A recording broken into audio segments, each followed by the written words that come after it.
It was supposed to be just another peaceful morning at the old fishing dock in Misty Cove, a sleepy little coastal town where time seemed to stand still.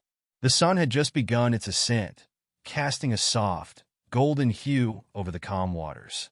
A gentle breeze stirred the air as Evelyn Martin, in her early 60s, stood at the edge of the wooden pier, securing the ropes on one of her son's boats. She had spent decades doing this same task, a quiet, routine moment that had come to feel like second nature.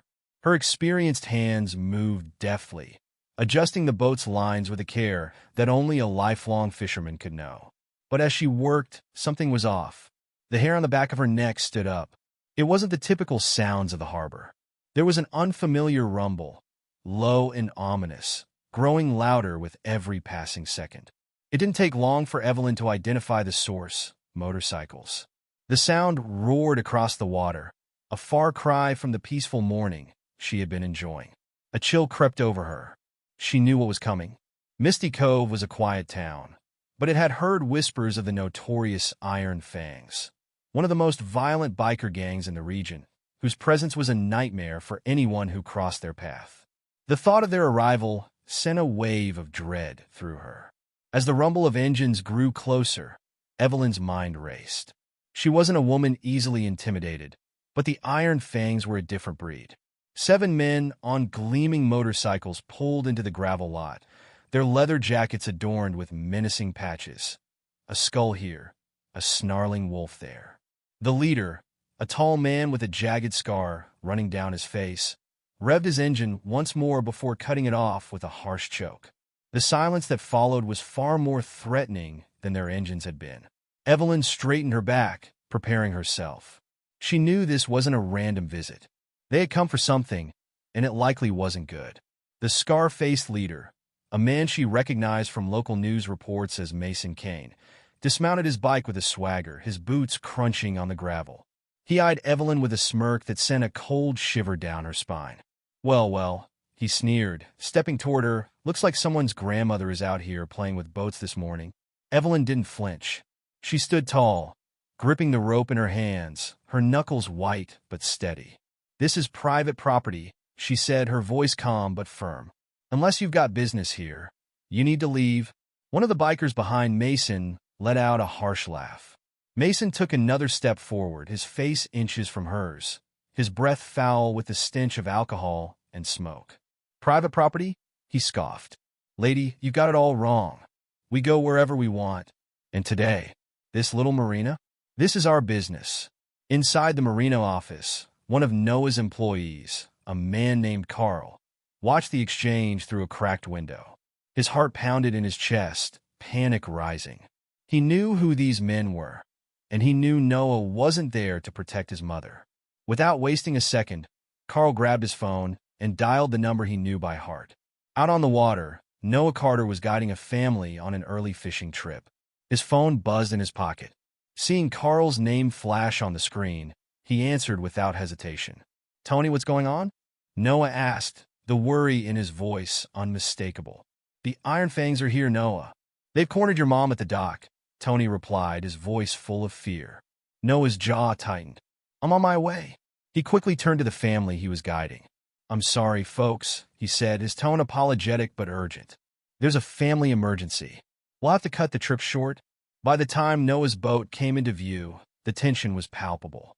Evelyn had not budged, her back straight as she stood her ground, eyes locked on Mason and his gang. She could feel her heart racing, but she didn't let it show. Her son was on his way. Mason's smug smile faltered for just a moment when he saw Noah approach, but he quickly regained his composure. "Ah, here's the fisherman," he said, his voice dripping with sarcasm. "You're going to show us how to tie some knots, sonny?" Noah stepped onto the dock with a calm confidence that belied the storm brewing within. He didn't answer right away. Instead, he walked slowly toward his mother, his eyes scanning the scene, calculating his next move.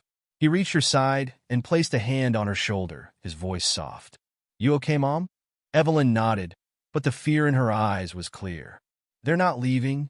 Noah's gaze turned cold as he turned to face Mason. "You've got 2 choices," he said, his voice even. "Get on your bikes and leave, or find out what happens when you don't. Mason's eyes narrowed. Big talk for a guy outnumbered 7-1, he sneered. Noah's lips curled into a faint smile. Numbers aren't everything. The largest of the bikers, a hulking man named Tank, stepped forward, cracking his knuckles menacingly. You've got guts, I'll give you that, Tank growled. Let's see if you got anything else. In the blink of an eye, Tank swung a massive fist at Noah's head. But Noah was already moving, his body shifting with a speed and precision that seemed almost unnatural. He sidestepped the blow effortlessly, grabbed Tank's arm, and twisted it behind him with a fluid motion. In a single, controlled shove, he sent the giant stumbling into a pile of crates, sending a loud crash through the still morning air. The other bikers, seeing their leader's enforcer taken out so easily, surged forward, but Noah was already in motion. Years of training, his time in the Navy, his special ops training, had honed him into a fighter capable of handling far worse than this. Each strike he delivered was swift and precise, leaving a biker nursing a bruised jaw, another clutching a shoulder, and a third stumbling away with a dislocated knee. In less than a minute, 5 of the 7 bikers were either on the ground or backing off, clutching their wounds. The rest of the gang, including Mason, stood frozen in disbelief. Mason recovered first, reaching for the heavy chain at his side.